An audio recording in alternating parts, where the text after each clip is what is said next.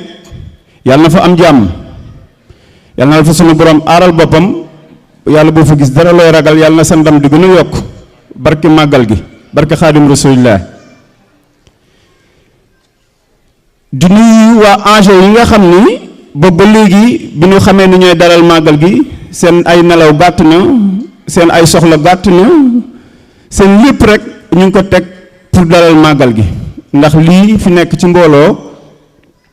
ci saal bi rek ak li nekk si biti xëy na mënu ma xam ñaata la waaye macha allah alhamdulilah rabbil alamin na ñuy wax kon ñu ngi leen di nuyu te di leen gërëm te di leen sant ci seen gàttandu ak seen teral ak ni ngeen ñu teewale lépp daal ak coono yi leen teg lépp muy coono bànneex bi nga xam ne ñoo ko bokk ñu ngi leen ciy gërëm di ko teg ci sëñ Bàmba mu tasaaral ñu ko ci dëkk bi ak association yi nga xam ne ñu ngi ci dëkk bi yëpp muy julli di fi nekk yëpp di leen ci sant bu baax a baax a baax loolu mooy kàddu yi nga xam ni mooy kàddu cant fédération bi yëkkati ko teg ko ci jëriñ sëñ Bàmba nga xam ni léppam Sëriñ Tuubaa la sëñ Bàmba kenn la ci biir fédération bi sëñ Bàmba ku baax la ku gore la ku bëgg fédération bi la sëñ Bàmba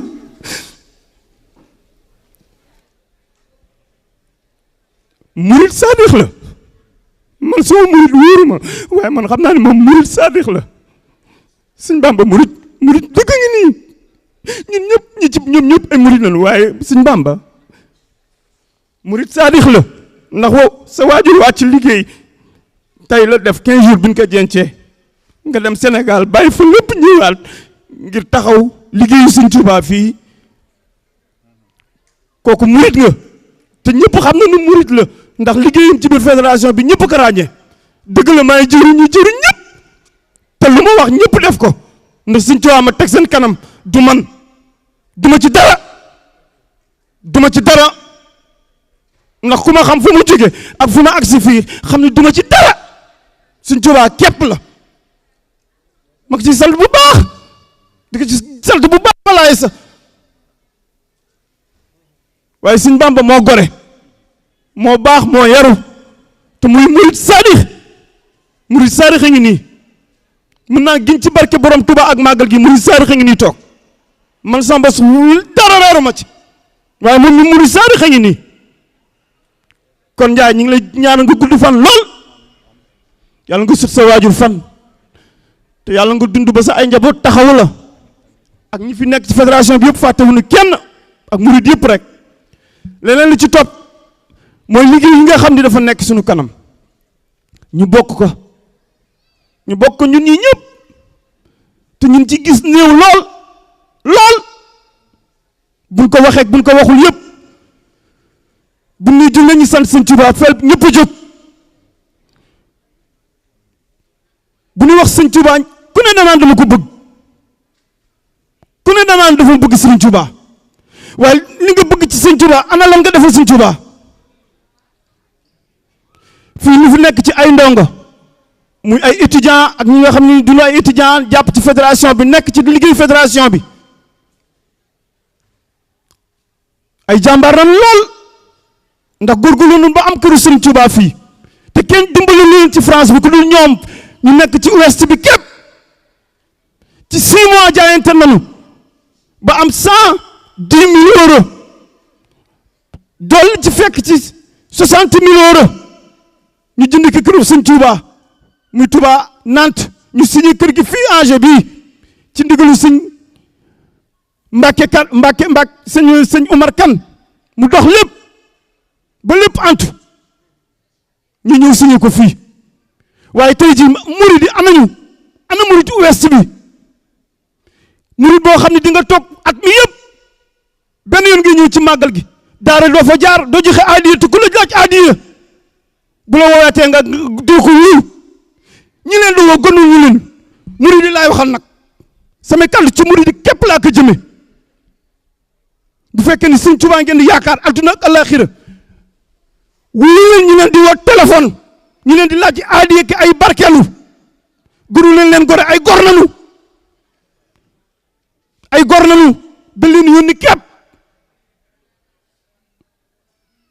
da leen yónni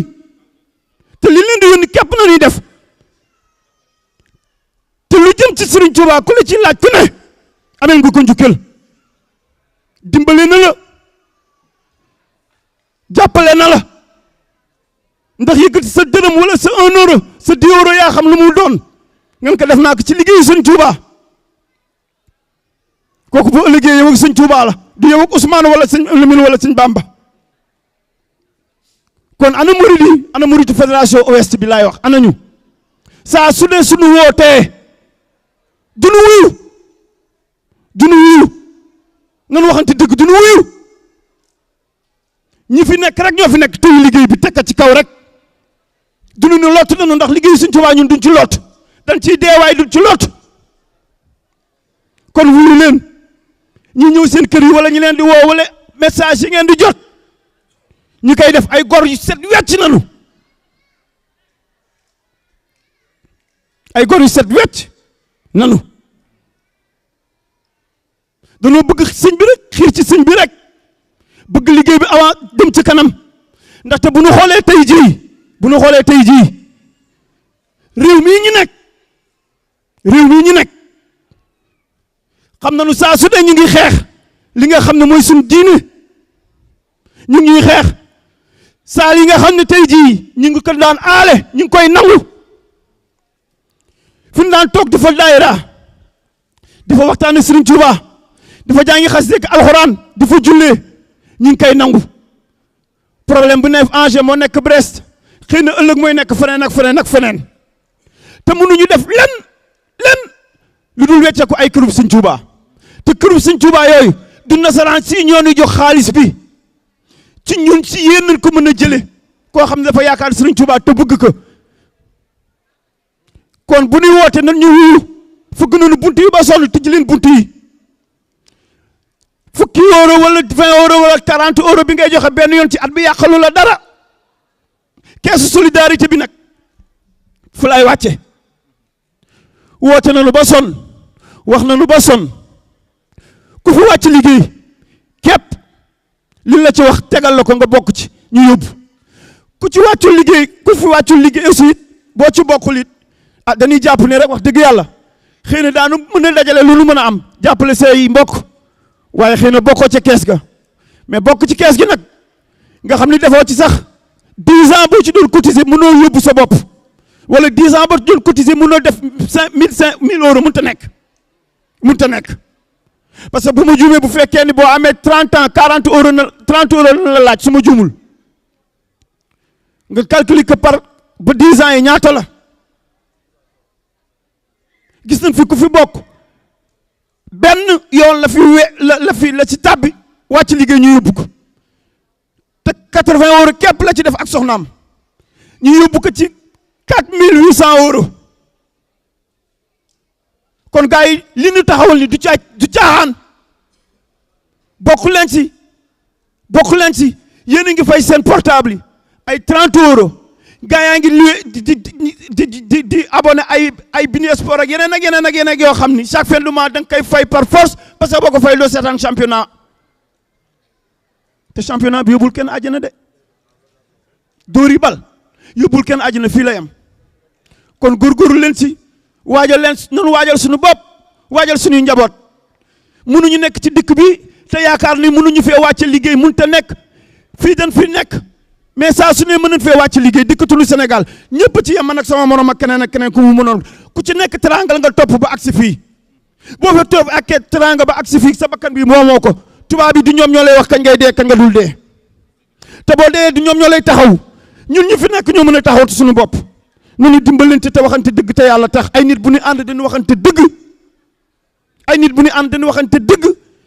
ñi taxawal lii di koy solidarité bi kër Sëñ Tuubaa bi njàng alxuraanu xale yi yëpp lu tax ñu def ko lu nu naar yi gën a gore ñoom ñu fi nekk di taxawal ay juma communauté africaine bi ban jumaa noonu taxawal bu ci rawatina wu sénégalais bi ñun ñu ni 95% ay musulman nanu ban jàkk noonu taxawal majorité bi fii même ci musulman yi ñan la naari bu nu unee suba nañuy dañuy bu ne suba nañuy wari dañuy wari ku fi gannaaw ñoom boo waree buñ jàkk ngay jullee faa nga xaar leen ba nu wari nga julli ji seen jàkk kon nañu waxante dëgg nañu waxante dëgg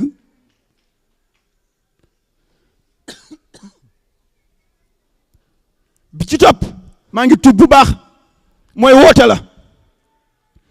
këru Sëñ Tuubaa bi nu jënd nant wax dëgg yàlla góorgóorlu ba am këru Sëñ Tuubaa bëggaat yeneen këru Sëñ Tuubaa te yaakaaroon ko ci kenn ku dul ci yéen këru Sëñ Tuubaa yi nag dañ ko bëgg soppi defaraat ko ba mu yees ay bët ba mu rafet ci ay bët ndax li mu mel jaaduwul léegi nag yaakaar naa ni mënuñu nekk ci biir fédération bii di ay sénégalais Nantes ak Brest ak Angers fu mu mën a doon fu ne ay am na ay ouvrier yu qualifié yu fi nekk yoo xam ne tey jii bu fekkee ne mën nañ ko def ngir jëmmi Serigne Touba dañuy teg fii bic ak feuille ku bëgg doon koo xam ne qualifié nga pour mën a liggéey yi nga xam ne moom la këru Serigne Touba boobu di laaj def ci sa tur def ci sa numéro téléphone bu màggal gi weesoo incha allah lundi daanu tàmbale woote bi pour mën a xool nu ñuy liggéey Serigne Touba bi te liggéey Serigne Touba boobu ñuy liggéey képp ku fa ñëw foo mën a jóge fu ne nga jox ñu sa numéro téléphone ñu woo la wax ak yow boo ñëw daan la jox essence boo ñëwee boo waree fekkee ni fi kenn nañ koy def waxuñu semaine bi xëy na am na ñu nekk ci ay entreprise di liggéey nan waxante dëgg weekend samedi dimanche nan koy def boo wàccee vendredi boo mënee ñëw fanaan si bu dee hôtel la daan la yóbbu daan la dalal xéwal gi lépp amul problème ñoo ko yor boo liggéeyee ba war a ñibbi dimanche soir bu fekkee ne avion ngay jëlit daan la dugal bi avion foo mën a jóge train foo mën a jóge daanu yëkkati ab xéwal jox la ndax woote wuñu liggéeyu Sëñ Tuubaa rek ci koo xam ni métier la pour exploiter ko si déedéet defuñu loolu dañuy woote wallu dañuy woote muridi wala julitu yàlla yi ku ci mën a jàppale daanu teg fii big ak fooy fii ci Ismaïla demal nga bindi sa tur boo dee loo mën a doon maçon peintre menuisier électricien plombier koo mën a doon ñëpp nañu soxla loolu képp la fédération bi ni woon naa leen ko jottali di ci tuub ci kàddu yi kii wax ak yéen du kenn ku dul ndongo lu tuuti koo xam ne xamul dara mënul dara barke borom Touba Mbacke yéen a ma gën yéen a gën samay jëm barke Alaaji Fallu ak màggal gi du ma dara maa ngi leen di tuubal bu baax ci kàddu yi nga xam ne yëkkati naa ko fi di leen tuubal ci xéwal gi ma fi wàcc ci jëmm ju tedd ji maa ngi leen di tuubal yéen ñëpp kii wax ak yéen du kenn ku dul lu tuuti seen kanam barke borom Touba ak màggal gi ñëpp ma gën di leen tuubal bu baax di leen ñaanal màggal gu Sëriñ Touba nangul boppam yàlla bu mu doon suñu mujjantilu màggal yàlla nañ fi yàgg fekke damay ñaan nag képp kuy murit te yaakaar Sëriñ Touba dama bëgg nga yëkkati addi Sëriñ Touba tegul ñu ko fii ñu démarré ci liggéey Sëriñ Touba ku mën a doon nag xeebuñu 1 euro xeebuñu 1 centime xeebuñu 20 euros xeebuñu 150 xeebuñu dara na ñëpp jóg dañ leen ko ñaan ngir jëmmi Sëriñ Touba lu fi waay def nag Sëriñ Touba nga ko defal lu fi waay def rek Sëriñ Touba na ko defal soxna yi na am soxna su ko laaj foofu ndax xam naa ne mun leen a agsi waaye góoru yàlla yi ku ci nekk xeebuñu chèque xeebuñu ni ko gars yi def seen mbir yi nga koy defee léegi pay li bi yeeg xaw ma virement wu lu ñu koy waxee ci beneen bi lépp xeebuñu si dara waaw na ñëg na gars yi jóg joxel ñu ko ñu def ko ci kër bi Sëriñ Tuubaa bi pour am benn départ loolu képp nañ leen di laaj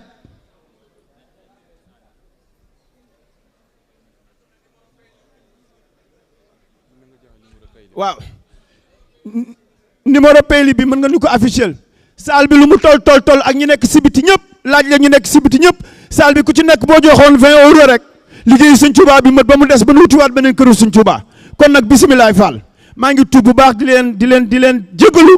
kàddu yi bu dëgëree du lenn lu dul jublu ci ñun ñëpp rek ñu am ngërëm Sëñ Tuubaa lu ci dëng ñu xam ni sama jëmm ju xeebu ji dong la seen ndongo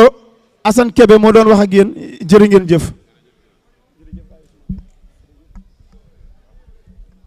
jërëjëf ndeysaan waaw ndeysaan amin amin amin waaw xam naa de ñu sant bu baax xam naa di wax mbokku taalibe yi rek daa mel ne saal bi mbooloo moom liñ ma wax ne lim bi maa ngi tuub di jëlaat kàddu gi dañ ma yóbbante te yóbbante àq la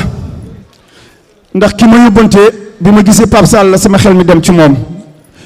muy benn mbokku taalibe bu ñuy wax Serigne Yaxya Diouf dafa yóbbante ay nuyoo yoo xam ne dafa jóge ci Touba ren jëmale ko ci Serigne Pape Sall di wax ni Serigne Pape Sall waa Touba ren gépp gërëm nañ la bu baax a baax waaye nii nga mën a mel boo ko deful rek jaaxal ñu taalibe Serigne Touba mënut a bon nan waxante dëgg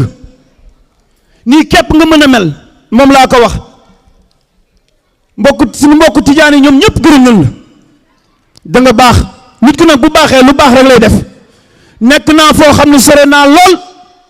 nit jóge ba Sénégal wàcc aéroport ren ñu woo ma depuis Sénégal xaw ma ko ki may woo xaw ma ko ma dañ ma jox sa numéro pour ma woo la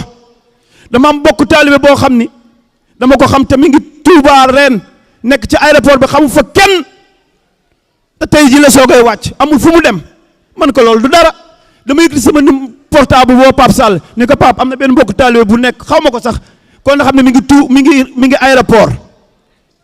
xoolal loolu def ak moom xamu fa kenn mun ma loolu du dara mu tul 30 minutes mu woo ma ne moom am na fu mu nekk jërëjëf te murit noonu képp lay nekk bu leen fàtte suñu rakk yu jóge Sénégal ci at mi di ñëw ci weer wi te agsi na xamuñu kenn ñun nanu yaakaar nañ leen dimbale jërë ngeen jëf jërëjëf Pape jërë ngeen jëf. jërëjëf jëwriñ xam naa ñi ngi sant bu baax a baax ci kaddu yi li ko dalee ci sëñ Bamba jëwriñ Assane ak Seydina Ousmane sant nañ leen bu baax a baax xam naa tamit moom ci tënk rek li ñu xam ne moom la fi sëñ Assane leeral moom mënees nañ koo tënk ci lenn mooy mbooloo mi teew ci daara ji ci bés bii bu ñëpp doon jàpp ci liggéey bi rek moom liggéey bi dana gën a koy njott ndaxte mburit yi suñu borom defal na leen maanaam doole joo xam ne xajul fenn waaye nag daam ñoom dañoo jàpp ci liggéey bi am ñoo xamante ni tamit moom buñ ko yëgee rek la ñuy dikk waaye tamit kenn beddiwu leen ci yoon bi lañ bokk ñu nag ñoom ñoo bokk ànd bi bokk dox bi kon boog ñu ngi woo mbooloo mburit yi nekk ci dëkk yi yëpp ñuy teew ci daayira yi ba pare di teewal ndaxte dafa mel ne joxe àddiyee maanaam masala ci liggéey bi la bokk ndax tamit xidma ndax àddiyee yooyu noonu bëri na lu mën a def loo xamante dafa bokk ci li ñoŋal jaamu yàlla ji kon boog ñu ngi soññu ñëpp ci seenu teew ci liggéey bu baax a baax a baax xam naa bu ko defee dañuy daal di mën a wéyal programme bi di fàttaliwaat tamit waajur yi waa commission petite enfance seen liggéey dafa mel ne noppi na kon waxoon nañ ko sànq